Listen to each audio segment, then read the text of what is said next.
আসসালামু আলাইকুম। তো এটা হচ্ছে আমার সৌদি আরবিয়ান কাগজ, সেটা হচ্ছে ইকামা। তো ইকামা কি, এটা যারা সৌদি প্রবাসী তারা জানবেন এবং কি দেখার সাথে সাথে চিনে ফেলছেন।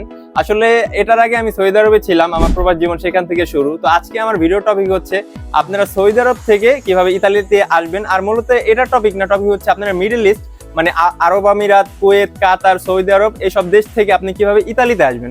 তো আমি কিছুদিন আগে আমার ড্যাশবোর্ড চেক করতেছিলাম প্রফেশনাল, তো ওখানে দেখলাম যে আমার হিউজ অডিয়েন্স সৌদি আরব থেকে আমার দেখতেছে, সাপোর্ট করতেছে এবং কি আমার অনেক কমেন্ট করতেছে আমার ভাইরাল পোস্ট গুলাতে যে ভাই আমরা ইতালিতে আসতে চাই, আমরা ইউরোপে ঢুকতে চাই সৌদি আরব থেকে বা মিডল ইস্ট থেকে।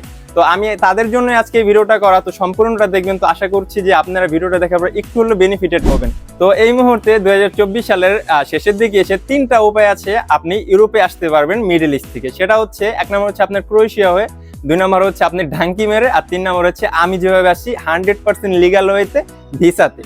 তো প্রথমে আমি আপনার